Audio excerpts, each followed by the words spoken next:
Bueno, pues muy buenos días, tengan a todos ustedes. Gracias por asistir aquí al lo que viene siendo el seminario. Y vamos a estar ahorita con la siguiente conferencia con el ingeniero, bueno, más bien es licenciado, Antonio Rodríguez Abad Sánchez. Y bueno, él básicamente, pues, nació el 22 de julio de 1949, estudió en la Universidad Iberoamericana y en la maestría la estudió en diseño industrial en el Instituto Tecnológico de Illinois, Chicago. Se inició como docente de medio tiempo en la licenciatura en diseño industrial en agosto del 72 en la misma Universidad Iberoamericana, pero en el 76 ingresó a la Universidad Autónoma Metropolitana en Campus Xochimilco. Al mismo tiempo formó el despacho de diseño industrial denominado Forma y Fundición Sociedad Anónima, en el que atendió hasta el 2012 a multiplicidad de clientes, entre los que destacan a Mulinex y a Televisa. En el 79 consolidó su experiencia docente de tiempo completo en la Universidad Autónoma de Azcapotzalco, en donde llegó a ser profesor titular C, impartiendo docencia tanto en la licenciatura como en el posgrado en diseño y desarrollo de productos. A lo largo de su trayectoria dentro de la UAM Azcapotzalco, ha participado en el laboratorio de modelos estructurales, diseñando 72 prototipos para la enseñanza de las estructuras en la arquitectura y la ingeniería civil. A la fecha ha publicado el libro El Manual del Diseñador y tiene 3 patentes de invención en colaboración y 2 modelos de utilidad industrial. Ha sido evaluador de más de 25 programas de diseño industrial en todo el país por parte de los CIES y ha sido evaluador de 30 personas en el perfil PROMEP. También ha fungido como presidente de la Comisión Dictaminadora de Producción y Contexto del Diseño en la UAM. Durante su trabajo ha recibido varios reconocimientos como mejor alumno mexicano de la Alianza Francesa en 1968, segundo lugar en el concurso de investigación en el Hospital General de la Secretaría de Salud en 1982 y el premio a la docencia en la UAM Azcapotzalco en 2026. Le vamos a ceder la palabra para que empiece con su presentación de, en este caso, diseño industrial. Adelante. Buenos días a todos, muchas gracias. Realmente es un honor que hayan considerado que yo podría hacer algo por este seminario. Quiero decirles que cuando Sandra me invitó a esto, yo no tenía ni la más remota idea de qué era lo que tenía yo que hacer, y lo que estoy haciendo tiene como objetivo mostrar a los asistentes del seminario una manera de presentar la metodología del diseño a los estudiantes, tanto de licenciatura como de posgrado, de tal manera que la hagan suya. A través de su utilización hagan crecer su criterio, que es una de las cosas más importantes que hay para mí en la vida profesional. Con respecto a la solución de problemas que tendrán que enfrentar en la vida profesional, centrándose en el nivel de calidad propositiva de sus aportaciones. Sobre todo, ahora con la inteligencia artificial, una de las cosas que más me preocupa es que los alumnos entiendan que nuestra queridísima presidenta acaba de enviar una iniciativa al Congreso en donde cualquier persona que haya utilizado la inteligencia artificial para hacer un proyecto ya no puede pedir derechos de autor en ningún sentido. Y entonces a mí me preocupa ese tipo de cosas porque, pues, si uno investigó bibliografía, si uno investigó cuestiones de tipo de manufactura, si uno investigó quiénes otras personas han resuelto problemas como el que está uno resolviendo, pierde uno la posibilidad de hacer el registro de derechos de autor, lo cual se me hace totalmente ridículo.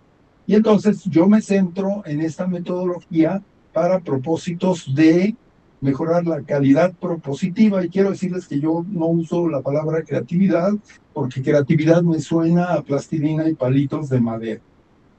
Bueno, tengo unas premisas que quiero explicarles. La primera es que solo algunas de las ideas que voy a presentar son mías. La mayoría de ellas han sido cuestiones que he ido recopilando en el camino en mis 40 años como diseñador industrial, trabajando profesionalmente, y en libros tuve la fortuna de tener a uno de los profesores de metodología más importantes del mundo. Para aquellos que lo conozcan, se llama Charles L. Owen, ya murió, pero si yo les enseño su palmarés, yo creo que le han de faltar como 3 o 4 países en el mundo en donde no tiene un premio.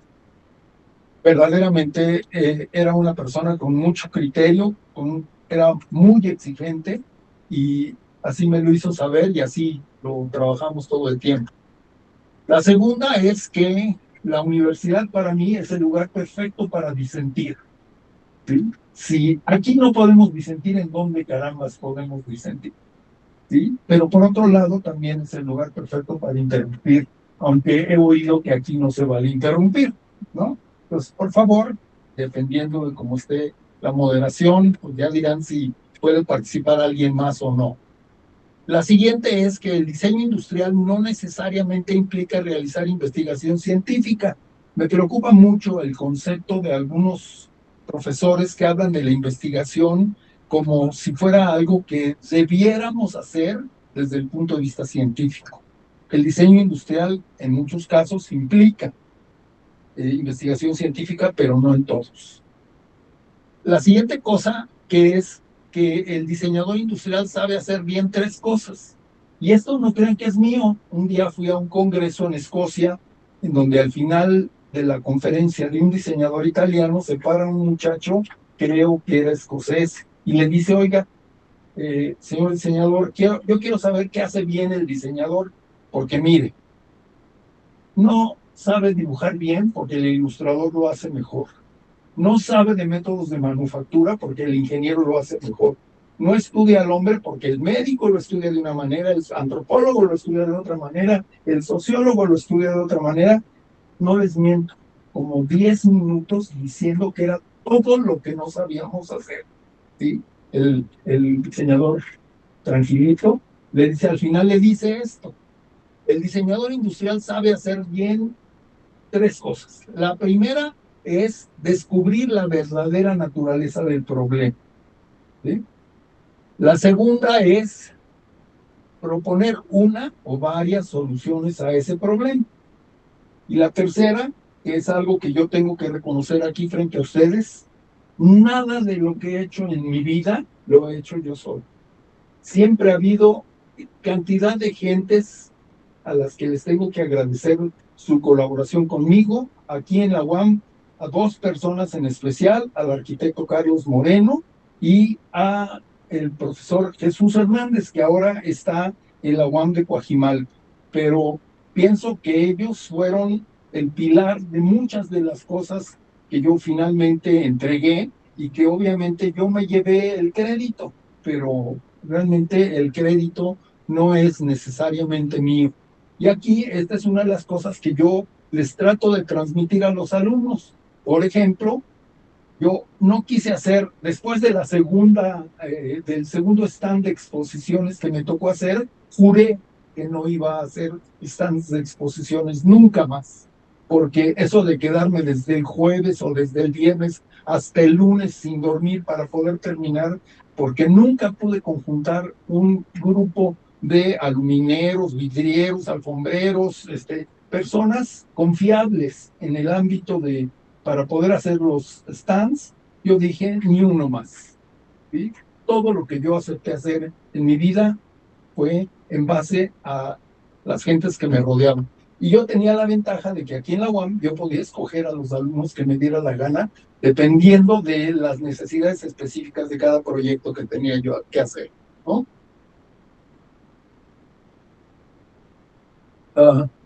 Algo que debería hacer el diseñador industrial, igual que lo hace el científico, es la acumulación sistemática de la información.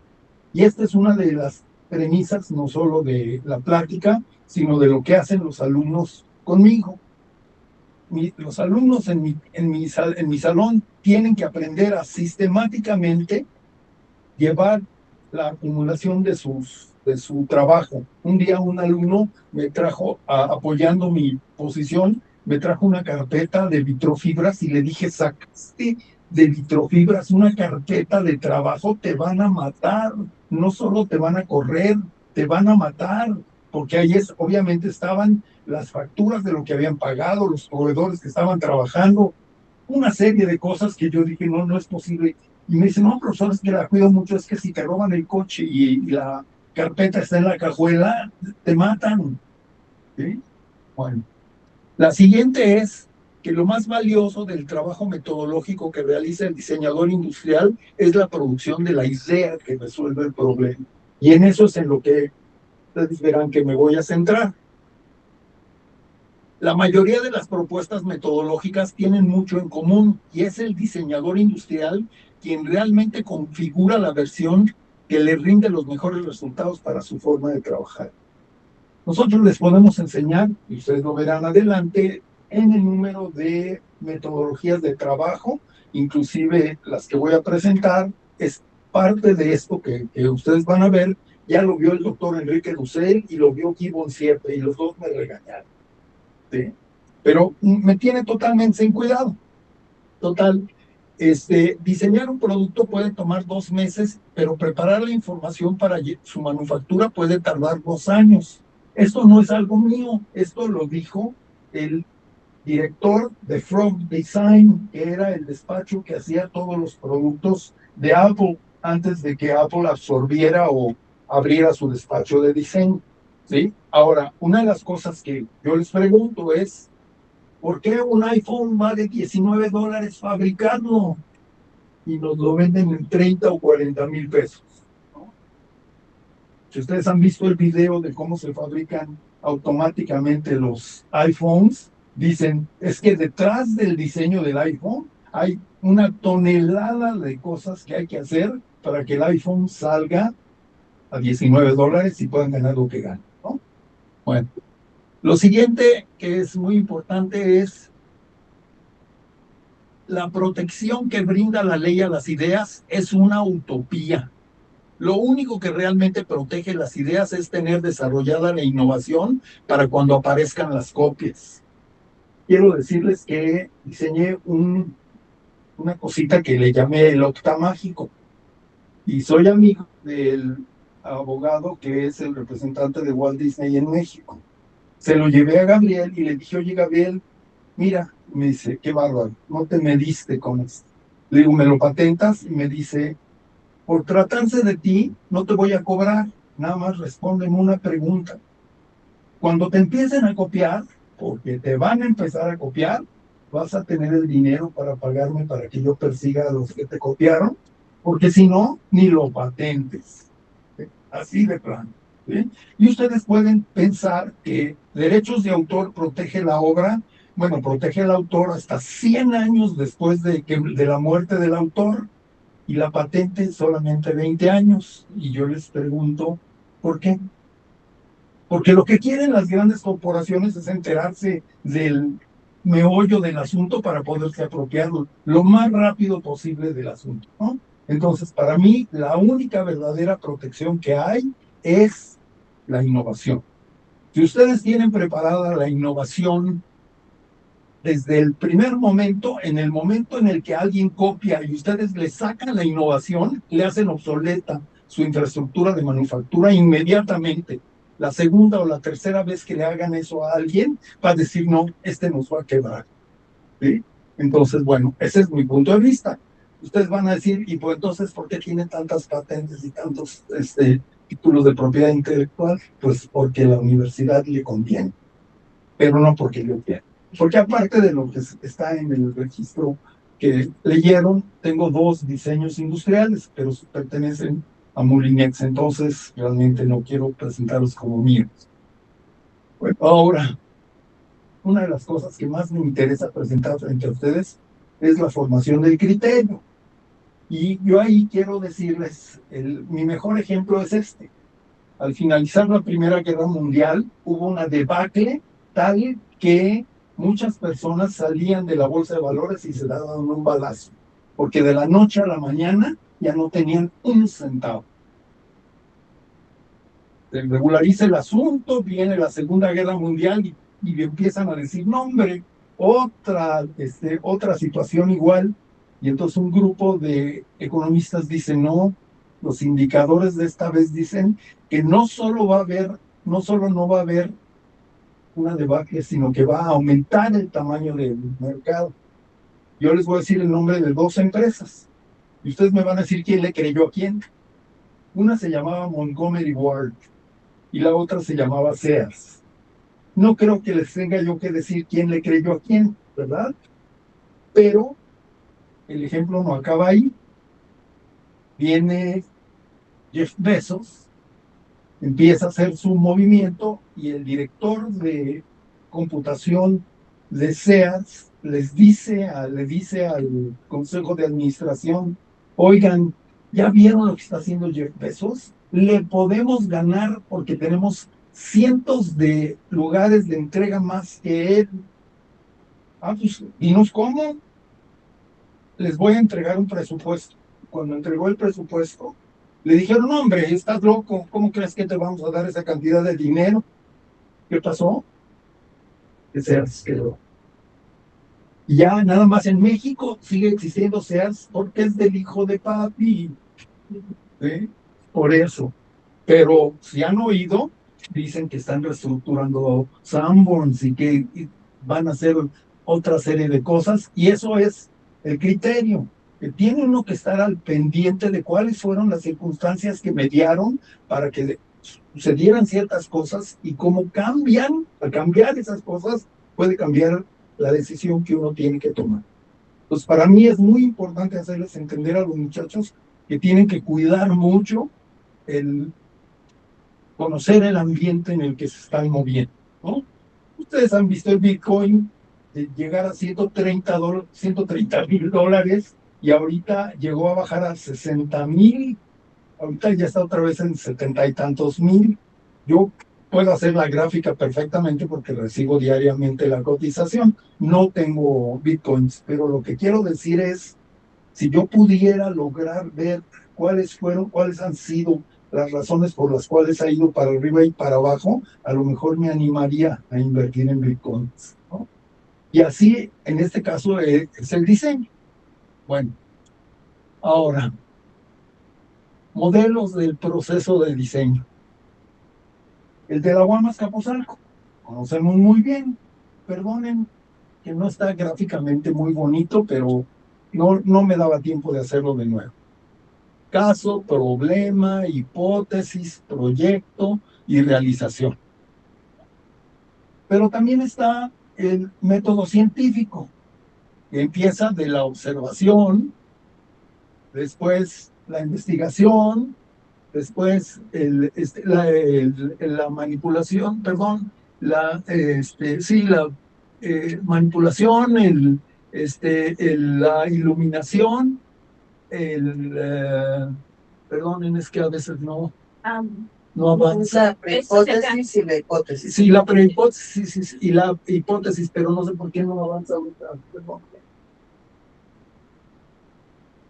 Prehipótesis y la hipótesis, ¿no? Y después viene el método creativo, que parte del deseo, no de la observación. Y después viene la manipulación, la incubación, la iluminación, la divulgación y al final, la aplicación. ¿Sí? Bueno, eso fue lo que vio Gibbon 7 y lo que vio el doctor Dussel. ¿Sí? El doctor Dussel me dijo, mire, profesor, entiendo bien que usted haya hecho las bases del mismo tamaño, pero desde el punto de vista metodológico no son del mismo tamaño. Unas etapas son más grandes que otras de un método al otro. ¿Sí? Y lo que Gibbon siempre dijo, y lo dijo así, la atomización que hacen ustedes en las primeras tres etapas es una mentira, porque la mente trabaja mucho más rápido que lo que dice caso, problema e hipótesis. Y por eso se llama estructuración del proyecto. Después viene el proyecto y después viene la realización, ¿no? Ahora, todavía no se acaba. Yo en la Ibero aprendí un modelo que se llama Diana y es diseño y análisis. Y los autores son el arquitecto Óscar Olea y el arquitecto Carlos González Lobo, ¿sí?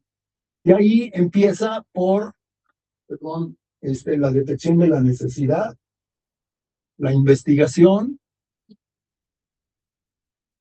el análisis, la síntesis, la comunicación de resultados y, perdón. Evaluación de alternativas Sí, y comunicación de resultados. sí, exactamente. Bueno, no me puedo quitar de encima eso y quiero decirles a ustedes que cuando yo trabajaba con clientes, hablarles del caso era muy difícil. En cambio, decirles detección de las necesidades, lo entendían inmediatamente. No reniego del modelo general del proceso de diseño, pero hablar con personas que no están dentro del ámbito del diseño es más fácil si se utiliza la nomenclatura del diálogo, ¿sí? Y quiero decirles que cuando el doctor Emilio era director de la división, invitó a un diseñador industrial inglés que le dieron permiso de venir a México porque él tenía que preparar todo lo que se tenía que hacer para que sacaran el ISO 9000. Y él trajo a otro diseñador que habló de esto. Y yo espero que se mueran de risa, como yo cada vez que lo veo. La primera, ¿y qué es el estado anímico en el que estamos en cada fase? La primera es, no tengo ni idea de lo que tenemos que hacer. La segunda fase es, esto es muy fácil de hacer. La tercera es, bueno, pues ya sabíamos que teníamos que trabajar, ¿no? Pero la que adoro es la que sigue. ¿Quién fue el idiota que propuso eso? Y luego viene, bueno, ya sabíamos que teníamos que trabajar, ¿no? Y al final, el menosprecio otra vez. Te dije, estaba retecada así. Pero son los estados anímicos por los que pasamos nosotros. Ahora, después fui a una conferencia de un meteorólogo inglés, allá estando en Estados Unidos, que se llama Geoffrey Broden. No sé si tiene libros, pero yo lo conocí en persona. Y él habló de una cosa que a mí me encantó. Piensen que yo estuve durante muchos años trabajando como si hubiera traído unas esposas en las manos. Y este señor lo que dijo, le hizo así a las esposas. ¿Qué dijo Geoffrey Broadbent? Yo sospecho que entre el análisis y la síntesis no hay vinculación. Que la vinculación la revisamos en el planteamiento de las alternativas. Claro, se supone que debimos haber hecho la detección de las necesidades la investigación. Y después viene pues la comunicación de resultados, pero dijo una cosa más. Dijo, yo tengo también la sospecha de que la síntesis proviene de la cultura. Y el ejemplo que puso es un poco tosco, pero comprensible, porque dijo, ¿por qué si en la atmósfera superior las condiciones del aire son iguales para todos los aviones, por qué los aviones ingleses no son iguales para los franceses? Y eso, dijo, eso es por la cultura. Pero bueno, ¿qué es lo que les quiero decir con esto? Que a mí, una de las cosas cuando yo oí esto de que no había vinculación entre el análisis y la síntesis, lo que me permitió fue empezar a proponer ideas desde el primer momento en el que yo me daba cuenta de cuál era el problema verdadero, ¿sí? Y eso para mí fue una liberación verdaderamente increíble, ¿sí? Y ahorita van a ver finalmente cómo lo hice. Y después me pregunté, ¿qué pasa si aplicamos la teoría de Geoffrey Broadbent al modelo general del proceso de diseño, ¿no? Y sucede una cosa un poco extraña, pero creo que bien utilizado y con las explicaciones adecuadas, los alumnos finalmente hacen lo que tienen que hacer. Bueno, basta de modelos. El proceso de diseño industrial, caso, problema, hipótesis, proyecto y realización. Y como les dije, no me puedo quitar de encima el diana. Detección de necesidades, investigación, análisis, síntesis, alternativas y comunicación de resultados. ¿Sí? Y todo esto es un curso de teoría del diseño. ¿Por qué? Porque hay una serie de actividades que hay que hacer en este tiempo. Y son un chorro. Y ustedes pueden poner estas y muchas más. Pero para cada actividad hay una o muchas técnicas. Yo pongo aquí algunas. Pero una de las cosas que les hago notar mucho a los alumnos es que todo esto tiene que estar circunscrito dentro del negocio del diseño industrial. ¿Sí? Y entonces hay la fase de la planeación organizativa y hay la fase de la evaluación del proyecto, pero no del diseño, del negocio del proyecto. ¿Sí? Porque no trabajamos para regalar el dinero. Y entonces, bueno, hay unas actividades en cada una de las fases y hay unas técnicas en cada una de las fases, ¿no? Y esto es lo que vemos con ellos. Claro, a detalle, porque básicamente en integral o en el posgrado tenemos mucho tiempo para discutir ese tipo de cuestiones, ¿no? Y esto que les quiero decir, que gracias a Dios no vino el ingeniero, porque si no yo creo que me daba de bofetadas, que es el ISO 9000. Lo que yo les dije que le dieron permiso a Martín fue cada viernes Martín me daba unas hojas que yo tenía que mandar por fax a Inglaterra, y cuando él llegó allá, un par de meses después, pidieron que viniera ya el auditor y hicieron todo el proceso. Como al año y medio, ya tenían la certificación ISO 9000 y eso implicó multiplicar por 4 su clientela. ¿Sí? Bueno, ¿qué pasa con el ISO 9000? Que tiene un procedimiento conceptual que en sí es muy fácil, nada más que hay que hacerlo, ¿no? Primero dime lo que haces, y eso era lo que yo mandaba a Inglaterra cada viernes, y tengo que confesarles que fui un tarado porque no fotocopié lo que yo mandaba a Inglaterra. ¿Sí? Después, recibe retroalimentación de alguien que entienda bien de procesos. Depura tu proceso y ahora haz lo que dices que haces. ¿Sí? Y entonces, y finalmente, llama al auditor para ver si es cierto que te van a dar la certificación ISO 9000. Bueno, pero ya está el ISO 14000, está el ISO 26000 y está el ISO 26969. Dicen que es una cuestión incluyente. Ahora, ¿qué quiero decirles con esto? Que mientras Emilio estuvo en el presidente del Codigram, yo intenté que hiciéramos algo de eso como gremio. Pero Emilio me dijo que por un lado las gentes que estaban a su alrededor no querían entrarle y que por el otro lado había muy poco tiempo. Y yo dije que el ingeniero a lo mejor me daba una bofetada, era porque si no lo hacemos nosotros, un día un ingeniero va a venir y va a decir, si ustedes se quieren certificar en ISO 9000, van a tener que hacer esto y esto. ¿Lo quieren? Hagan. ¿No lo quieren? Me tienen totalmente seguro. Y yo creo que somos nosotros los diseñadores los que tenemos que hacer esto de certificarnos. Bueno, si no les gusta el concepto de multiplicar su clientela por 4, pues no les puedo ofrecer nada, ¿no? Bueno,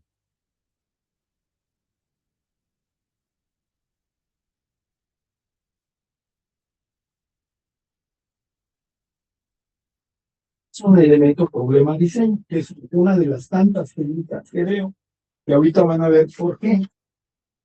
¿Sí? Es un formato generado para la recolección sistematizada de la información que se utilizará para diseñar un objeto. Y aquí está mi formato. A los alumnos les viene guango mi formato, pero lo que es muy importante es la flecha azul, que es lo que resultó de la explicación de Geoffrey Bronfeld. En el momento en el que tú empiezas a ver cómo es el problema, en ese momento puedes empezar a decir qué se te ocurre para hacer. Después verás si te sirve o no te sirve, pero por el momento guardan. ¿Sí? Bueno, ahora, aquí vienen unas descripciones de qué es el enunciado, que es una descripción más o menos interesante, en donde se trata de llamar la atención de la persona que va a leer el elemento problema diseño, y que de lo que se trata es de que la gente diga, oye, qué bárbaro, esto está muy interesante, no sé cómo a nadie se le ocurrió antes, ¿por qué no empezamos a hacer algo como esto, ¿no?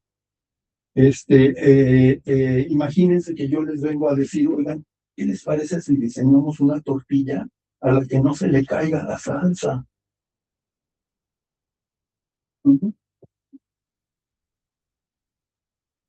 ¿Cómo va a ser esa tortilla?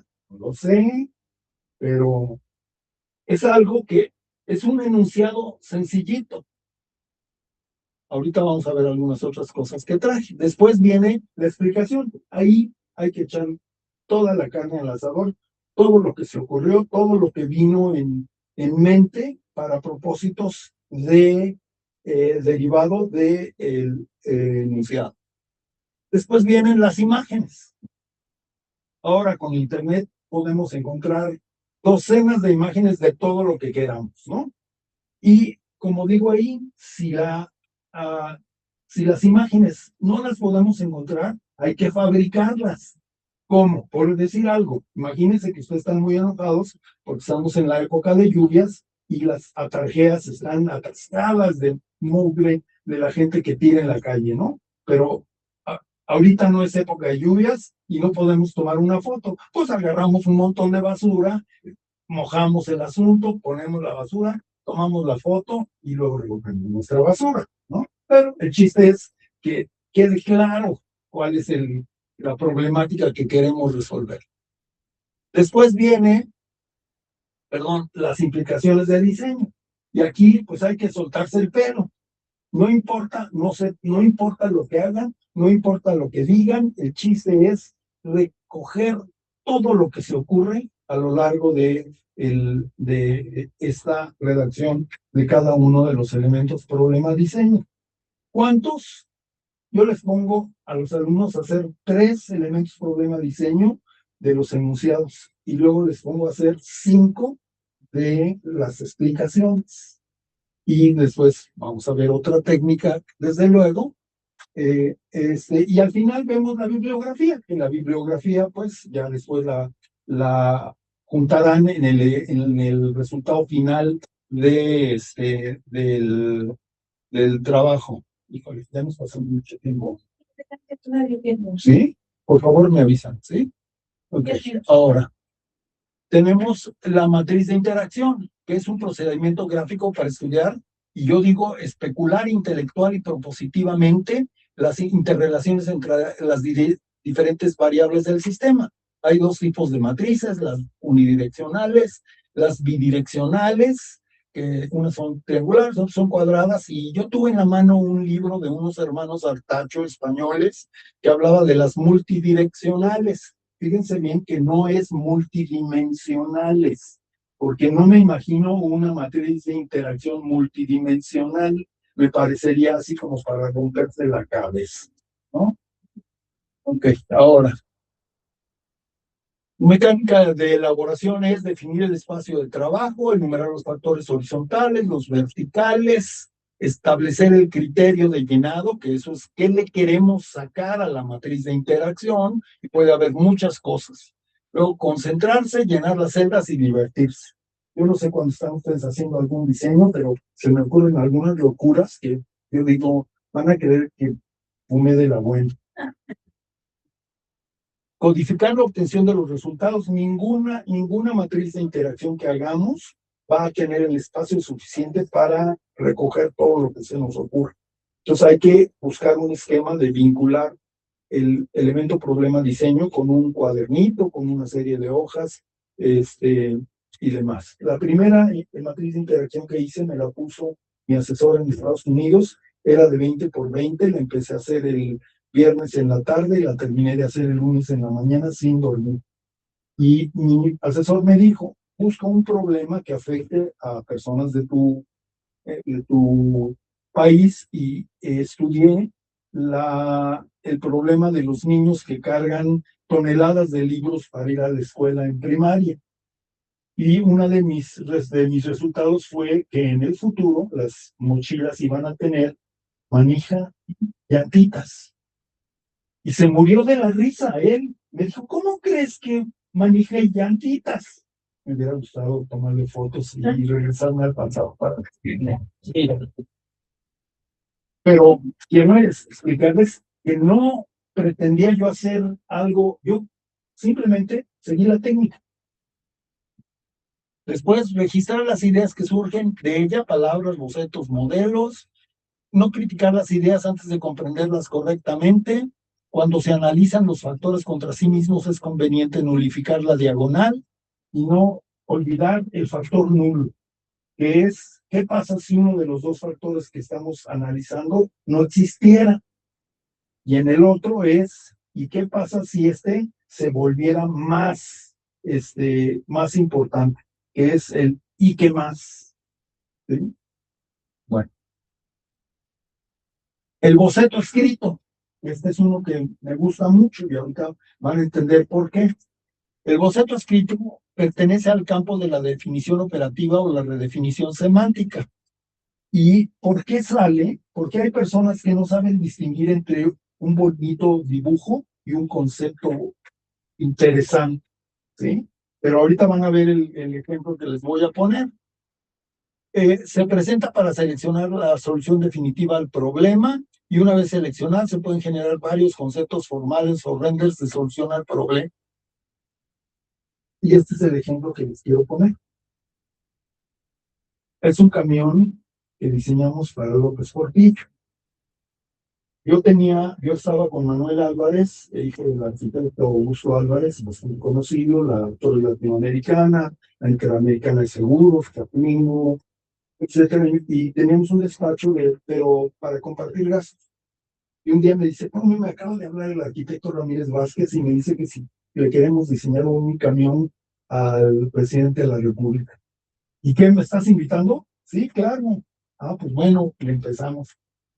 4 meses diseñando, como lo que ustedes ya se imaginarán, una sala de estar, con la guardia presidencial, con un baño, con una alcoba, con un lugar de intercomunicaciones, no sé qué. Y cuando ya lo íbamos a presentar, que recuerdo que fue en viernes, yo ya estaba en pro de conseguir el trabajo de Molinex. Entonces le dije a Manuel, oye, perdóname, pero no puedo ir. No te preocupes, con el lunes yo te platico qué pasó. Y llego el lunes y se me queda viendo y le digo, no. Y me dice, no sabes los gritos que dio Ramírez Vázquez. Y le dije, ¿cómo? Y me dijo, sí. Me dijo, ¿quién les pidió esta porquería? ¿Cómo creen que yo voy a querer hacer esto? Y entonces le dijo, ¿y entonces, arquitecto, qué es lo que quiere? Y dice, yo quiero un camión político que se pueda descapotar, que tenga unas escaleritas y que el presidente entre a los pueblos saludando. Pero eso no lo dijo. Y nosotros, por eso, utilizamos el boceto escrito. Porque antes de enseñar ideas, primero se las describimos a las gentes. Y entonces, ya cuando decidieron qué es lo que andan buscando en palabras, entonces ahora sí les hacemos todos los renders que quieren. ¿Sí? Y a mí el boceto escrito me parece una técnica que resultó de esto, pero me funcionó muy bien mucho tiempo. Bueno, la matriz de evaluación. Mecánica de evaluación es definir el espacio de trabajo, enumerar alternativas para evaluar, las horizontales, las verticales, establecer la escala de evaluación, escalas nones, escalas pares. Y yo aquí les digo a los alumnos que procuren no utilizar escalas nones porque la gente tiende a esconderse en el punto intermedio. Y utilicen escalas pares para obligarlos a decir o bueno o malo, ¿sí? Pero, y bueno, yo los dejo que hagan lo que quieran. Pero bueno, el caso es que hay que establecer los criterios de evaluación y en ese sentido, pues hay criterios genéricos que sirven para cualquier proyecto y hay criterios específicos que son para el proyecto en cuestión, ¿sí? Ahora, evaluar cada celda de la matriz una sola variable a la vez, o sea, esta variable para todas las alternativas, la que sigue, la segunda variable para todas las alternativas. Que no lo hagan horizontalmente, porque para cuando regresan a la primera, ya se les olvidó qué pensaron en la primera, ¿no? Bueno, realizar las adiciones correspondientes y una cosa que hacemos es establecer el orden de prelación. Aquí no hay ganadores, aquí hay orden de prelación. O sea, ¿en qué orden vamos a tomar en cuenta los resultados de la matriz? Y cada quien, pues, tomará en cuenta, dependiendo de otras circunstancias externas, cuál de las alternativas va a empezar a tomar para desarrollar, ¿no? Bueno, ustedes saben que yo estuve desarrollando el Museo Gota de Agua. Tengo como 80 proyectos guardados en una bodega aquí. El rector general Peñalosa me quitó los 98 millones de pesos que yo tenía para hacer ese museo y está guardado todo eso. Y estos son los criterios que yo utilizaba con los alumnos. Tiempo de desarrollo del proyecto, tiempo de desarrollo del diseño, costo del proyecto o del diseño, preferencia personal o preferencia del cliente, si es que ya están trabajando profesionalmente, potencial creativo, dificultad tecnológica, disponibilidad de asesoría, potencial estético, mercado potencial, manufacturabilidad, comprensión intuitiva del uso, repercusión pública del resultado. Y algunos criterios específicos de ese tipo eran estos, ¿no? La mecánica de gratificación. ¿Cómo sabe el alumno que está jugando con el juguete que ya ganó? Quiero decirles que Claudia Sheinbaum, cuando era no, era la secretaria de Medio Ambiente, llegó a mi stand en la feria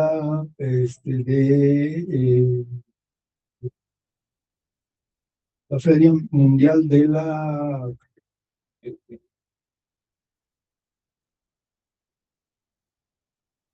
las cuestiones que tenían que ver con el cuidado de la naturaleza, y me dijo que si le prestaba mis juguetes, y le dije que yo no tenía las atribuciones para prestárselas, pero que si pedía al rector general de la UAM, yo se las llevaba donde ella quisiera.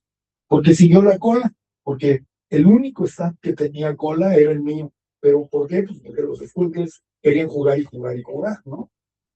Mecánica de gratificación, la interactividad, el funcionamiento autónomo, el retorno al estado cero, los requerimientos de mantenimiento, la utilización de consumibles, el consumo energético, el tiempo de utilización, el número simultáneo de usuarios, los requerimientos de espacio, los requerimientos de control lumínico, porque estábamos pensando en el museo, ¿no? Y bueno, hasta aquí las cosas así como detalladitas. Y luego hay un montón de cosas metodológicas más, ¿no? Por ejemplo, el proceso acumulativo. Quiero decirles que cuando yo empecé a dar el integral, las carpetas eran de 1 pulgada y ahorita voy con alguien que está haciendo, ya va en la tercera carpeta de 4 pulgadas. ¿Sí? ¿Por qué? Porque los alumnos tienen un nivel de referencia de proyectos. Ya un proyecto que tiene una carpeta de 4 pulgadas es un proyecto cortito, ¿sí? Porque todos están viendo cómo se han hecho otras cosas y se les ocurre cómo hacer eso. Entonces el proceso acumulativo, luego hacemos una cosa que es el prototipo de ferretería y eso se derivó de que Carlos Moreno no sabe hablar si no tiene una hoja de papel en blanco enfrente. Luego, referentes análogos y estado del arte, análisis de productos existentes, la configuración del usuario, el mundo construido y el mundo por construir, las analogías, la teoría de creatividad de Freud, la disociación y o la multisociación, la incubación y el procesamiento subconsciente, que es algo que es así como me funciona el cerebro, los requerimientos de diseño, que esto es algo que encontramos en muchos libros, el codescubrimiento, que esto es algo que acabo de poner a funcionar en el último integral y me funcionó muy bien, la comunicación técnica y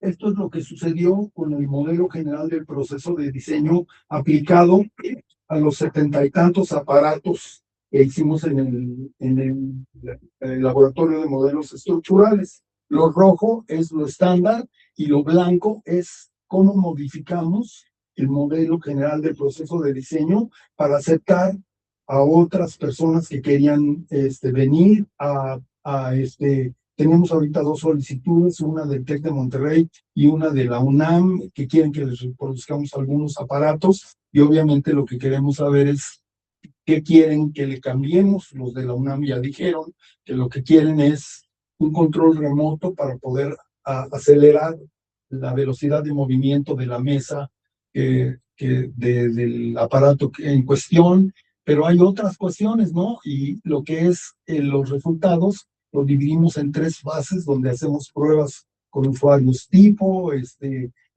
prototipo primero pasa por una situación de poco presupuesto y ya cuando estamos seguros, entonces ya le metemos toda la carne al asador. Y entonces eso es lo que yo digo que debe suceder, que cada quien, dependiendo del ámbito en el que se mueve, tengo una alumna que hizo una zapatilla de ballet para evitar que a las niñas que les da clase se les deformen los dedos gordos del pie y lo tengan así todo chueco, y obviamente su modelo de proceso de diseño es muy diferente de esto, ¿no?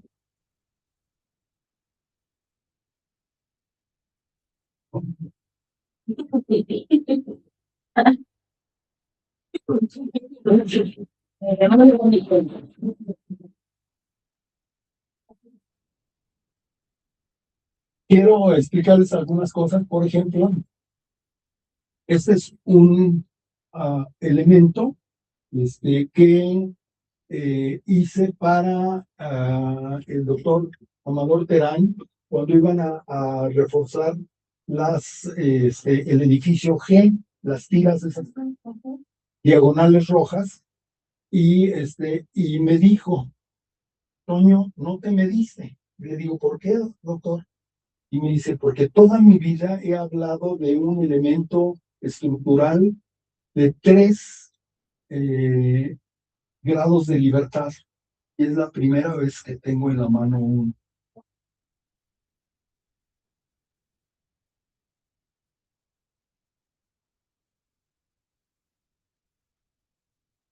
Aparato, que es el sensor doméstico de potabilidad de agua. Lo hice con las gentes de Catalapa. Perdónenme, pero me lo rompieron.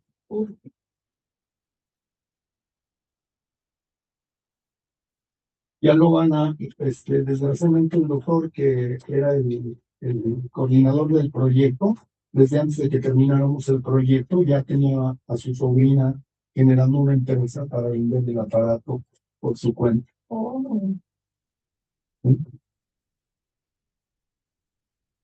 Yo pensé que iba a estar Sandra aquí y traje para darle un poco de cabida a sus inquietudes, un sistema para poder hacer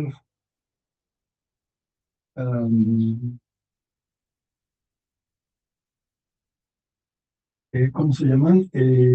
Pequeños reparaciones de tela con el distanciamiento entre puntadas idéntico.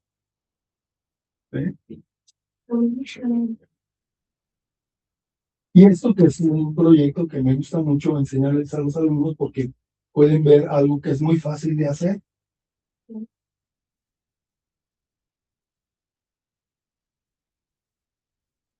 Bueno,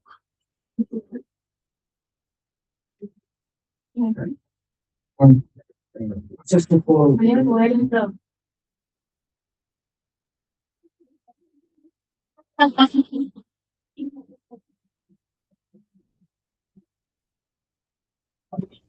A un muchacho moderno todo colorado. Preguntas, por favor. Tengan también ahí en... Acá no, aquí no. Pendientes.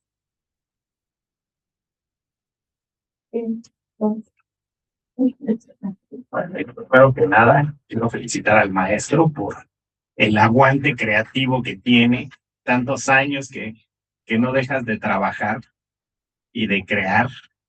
La verdad es asombrosa tu carrera y eso es algo que, bueno, todos te reconocemos, que hemos sido miles de alumnos que hemos pasado por tu conocimiento y tu manera de visualizar el diseño y las soluciones de diseño, sí nos cambian la manera de pensar y de resolver. Sí, y yo creo que eso es algo que tenemos que reconocer, ¿no? Sí, me asombra cómo has podido sistematizar en muchas metodologías y técnicas todo el conocimiento que has desarrollado muchos años, ¿no? Y cómo puedes tener esa capacidad de mezclar lo existente y generar cuestiones innovadoras, ¿no? Yo creo que esa parte pues me llena de orgullo saber que participamos ahí contigo en el conocimiento y nos das como referencias de cómo tratar los proyectos de diseño, ¿no? Y yo creo que ese es uno de los aspectos más innovadores que hemos adquirido de tu conocimiento. Muchas gracias. Por el comentario. Sí.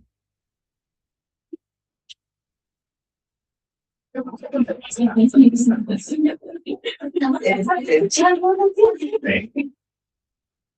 Yo tengo una pregunta. Estaba observando en una de las diapositivas donde involucra lo que viene siendo, lo conozco yo como formulación y evaluación de proyectos. Ajá. Entonces, lo pone en el primer renglón final de toda una serie de pasos. No sé si lo puedas colocar. Una tablita así.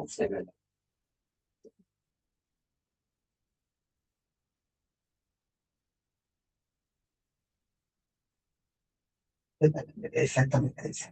Ahí en donde dice evaluación de proyectos, Ajá. mi pregunta es primero se hace la planeación organizativa y luego se desarrolla caso, problema, hipótesis, proyecto, realización y al final se hace una evaluación de proyectos. Así es. Dentro de la evaluación de proyectos se seguirá las metodologías genéricas que hay para una formulación y evaluación de proyectos. A lo que voy es que yo no soy del campo de diseño industrial. En realidad yo soy del campo de la ingeniería industrial y he tenido la oportunidad, bueno, pues de arrancar plantas, líneas de producción y demás, y me ha tocado también impartir materia de evaluación y formulación y evaluación de proyectos. Bajo mi concepto, la formulación y la evaluación de proyectos básicamente es pues la parte financiera, de ver si es rentable, si no es rentable, lo que comúnmente se conoce como ingeniería económica o matemáticas financieras, que ahora le andan poniendo ese nombre, ver realmente si desde ahí vale la pena, y ya posteriormente la parte técnica, la parte mercadotécnica, y luego al último viene la parte contable, lo que son las cuentas T y todo el balance general de pérdidas y ganancias. Pero los primeros tres, sobre todo el primero es el más importante porque es el que determina si, no sé, valor presente neto y todas esas nos permiten decir si el proyecto es viable o no es viable. Mi pregunta es, ¿esas etapas es lo que deberíamos estar evaluando en ese módulo de evaluación de proyectos? Pues cada quien, dependiendo del tipo de proyectos que está haciendo, podría recurrir a formas muy específicas como de las que habla usted. Yo les hablo a los alumnos de las cuestiones que tienen que ver con, pidieron el anticipo que debían haber pedido, les alcanzó para llegar a la etapa donde presentaron la alternativa definitiva. Este porcentaje les cubrió lo suficiente como para terminar el proyecto.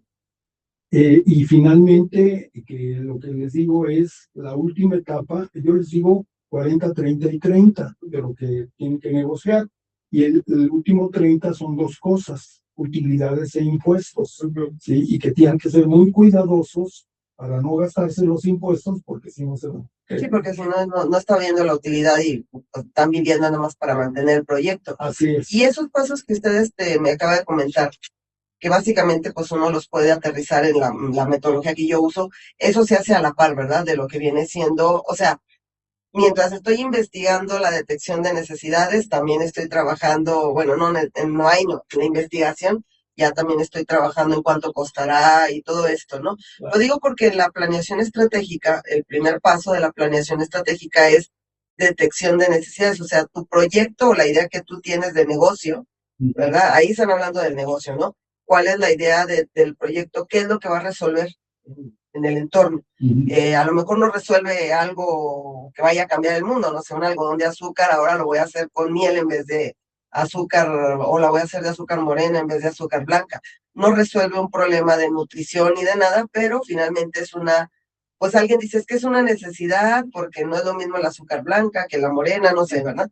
Entonces, se plantea eso, se justifica el porqué, y a partir de ahí estaríamos hablando de cuánto cuesta todo eso, aparte de, bueno, ¿y por qué quieres hacerlo con el algodón de azúcar con azúcar morena? ¿Cuál es el análisis? ¿Cómo funciona la máquina? Y todos esos detalles que son los cuadritos que están ahí, en verde. Mi pregunta es si la parte o la otra parte para la formulación va de la mano, ¿no? Va a la par, ¿no? Sí. Sí, desde luego que sí, nada más que los diseñadores industriales llegamos cuando la empresa ya decidió hacer el proyecto. Ok. ¿Sí? Entonces, y yo lo que les digo es, no desvinculen el sistema administrativo con el que manejan el proyecto de su sistema metodológico. Pero nosotros llegamos cuando nosotros llegamos a decir, a ver, voy a hacer un aparato como este, y la persona ya sabe qué producción va a tener, ya sabe más o menos cuánto puede pagar en términos de manufactura, y entonces uno lo que dice es, yo te cobro tanto dinero por hacer el proyecto y te voy a entregar planos técnicos, te voy a entregar el análisis económico, te voy a entregar aquellas cuestiones que tienen que ver con el número de unidades que se van a fabricar, o sea, qué método de manufactura vas a utilizar. Por ejemplo, ahorita dicen que están haciendo cavidades para moldes de inyección en donde el holder sigue siendo de acero, pero la cavidad es de resina impresa en 3D. Okay. Con lo cual, manteniendo las tolerancias que se deben mantener, estás hablando de 500 piezas, ¿sí? No más. Entonces, eso trae a colación que muchos proyectos que antes no se podían hacer porque se requerían 50, 70, 100,000 piezas, ahora sí se pueden hacer. Sí, claro, por la nueva tecnología. Pero es que esto también se lo pregunto porque mi proyecto de investigación que estoy haciendo en una empresa de tipo metalmecánica, hidráulica y demás, el dueño de la empresa, pues ha tenido clientes ya que le dijeron, esto es lo que necesito, ¿no? Ya le dan los planos, ya lo produce. Pero como ha comprado equipo en cuanto a inyección de aluminio y controles numéricos, o sea, tiene una buena inversión en su pequeño local, pues él quiere explotándolo porque la realidad es que hay un desperdicio en cuanto a tiempos. O sea, simplemente O es como comprar un vehículo de alta potencia para nada más moverme de un pedacito a otro, ¿no? Entonces quiere sacarle el mayor rendimiento y sí tiene diseñadores que ha contratado, tiene creo que 2 diseñadores y básicamente pues el señor trae muchas ideas. La pregunta es que creo que a ellos sí les da libertad para que generen nuevas ideas y a veces hasta el subgerente ahí anda pensando qué hacer con todo.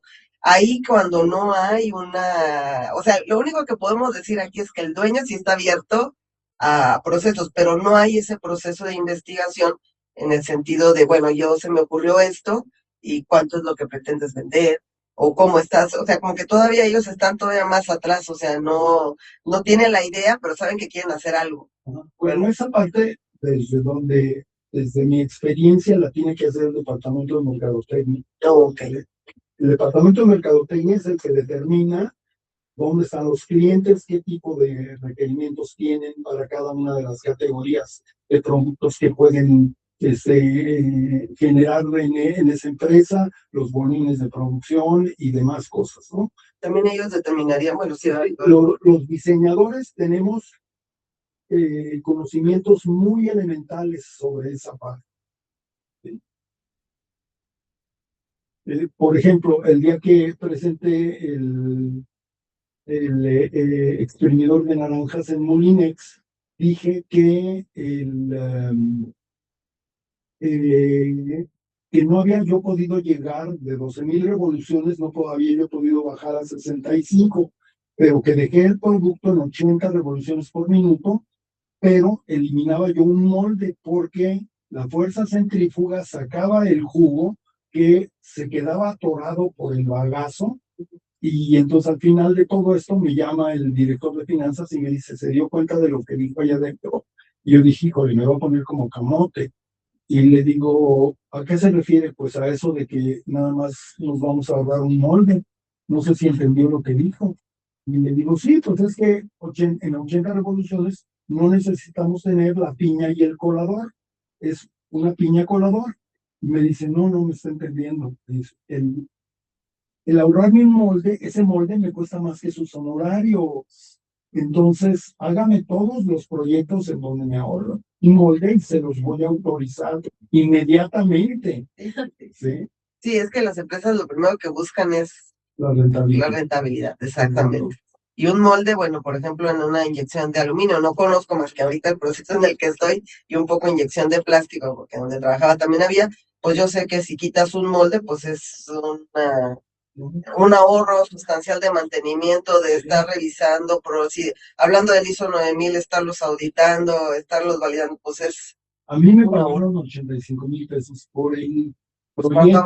¿cuánto habrá dejado de ahorro entonces? El proyecto, ellos metieron 2,200,000 pesos en el ambiental y hubieran metido 2,500,000. O sea, ellos se ahorraron 300,000 pesos. No, pues no. Entonces, por eso me dijo, ahórrame un molde y le voy a autorizar todos los proyectos que usted me traiga aquí. Bueno, pues le agradezco porque esa era la duda que tenía. Perdón, ¿alguien más? Eso, a ver, ya me hiciste pensar. y creo que eso cuesta trabajo, ¿no? El detalle es aquí, los proyectos que yo he vivido profesionalmente, que han tenido buen resultado, es porque hay una buena investigación de mercado. Y le facilitan mucho al diseñador no estarse inventando cosas irreales, ¿no? Porque si tienes esa información que te permite trascender en esos aspectos técnicos y formales que sí podemos desarrollar. Pero aquí la pregunta es, ¿cómo cobramos teoría? Sí, porque muchas veces esos aspectos metodológicos son bastante importantes y tienen un peso muy interesante o tienen un peso que a veces trasciende a veces más allá del diseño, que lo resuelves con un cubito o con algo muy simple, ¿no?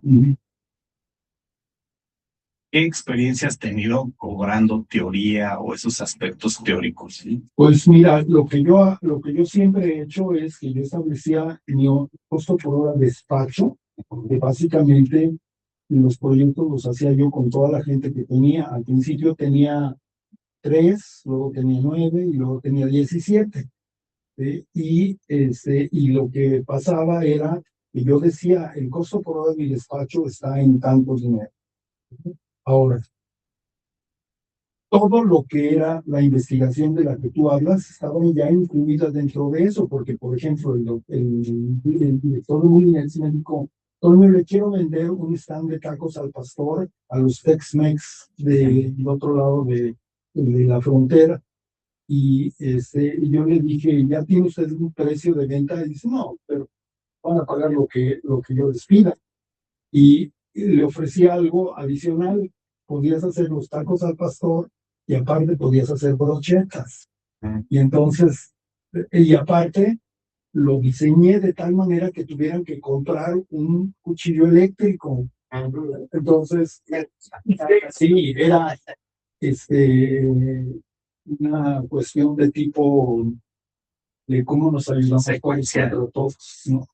Pero yo no cobraba las cosas por separado. Yo decía, a ver, ¿cuánto tiempo me va a tomar esto? Si había teoría, si había un estudio de mercado en donde yo tenía que formular las preguntas y era el gerente de mercadotecnia el que tenía que hacer sacar los datos, ese era problema de ellos. Pero yo decía, bueno, a mí me va a tocar hacer esto. No me importaba si era físico o era conceptual, ¿sí?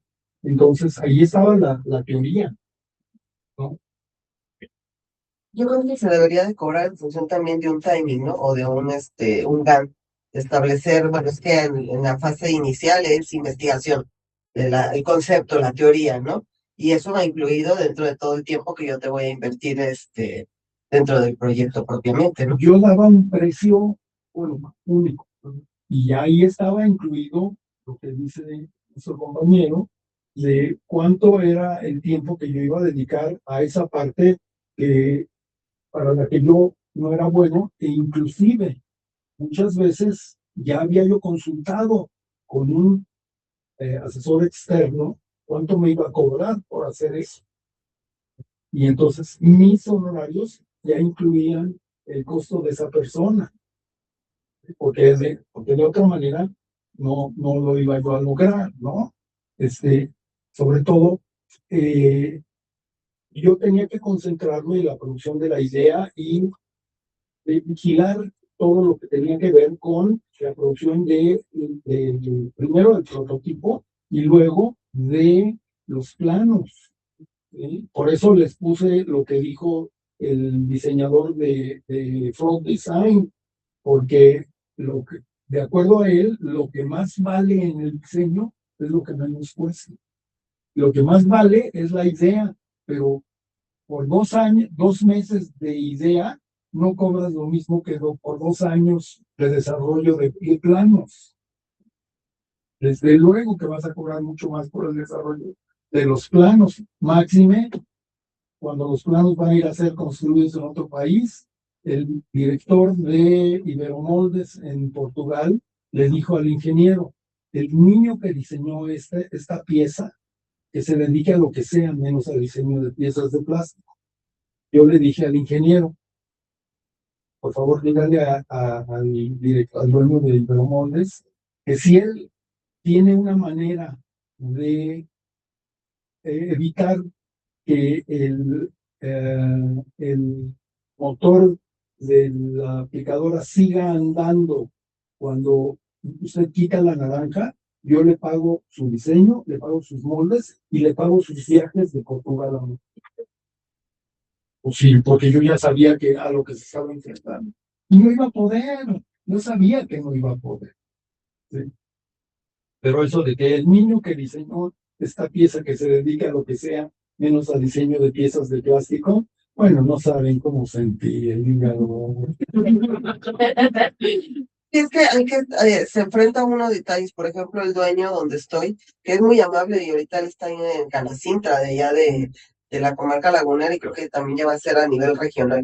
El señor lo he visto varias veces, pero platicado así con él dos. La segunda que platiqué con él, no es que pretendo hacer cacerolas, pero así de la nada, vi un video y me gustaría hacer cacerolas. Ahora que fui ya no son las cacerolas, ahora ya trae otra idea, ya cambió el concepto de las cacerolas, Pero digo, pues es que así nada más andas viendo a ver qué haces, pero no lo aterrizas, pues nunca vas a llegar a nada. O sea, porque lo vio en video, porque vio esto, bueno, pero hay que aterrizarlo, porque una cosa es lo que tú crees y otra cosa si realmente va a ser rentable y Bueno, se va a poder, ¿verdad? dígale que yo le propongo un aparato con el que puede hacer yogur, puede esterilizar mamilas, puede hacer palomitas, puede hacer elotes, puede hacer hot dogs, y ojalá. No estaría mal. Bueno, Aquí le anoto y se lo mando al No, bueno, pues sirve, pues finalmente él ahorita anda en Canacintra.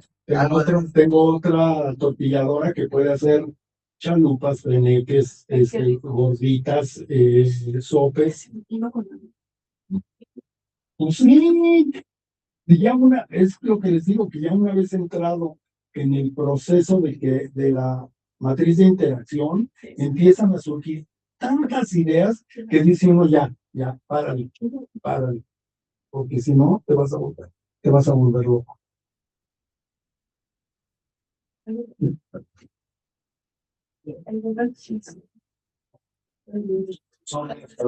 muchas gracias. Otro aplauso.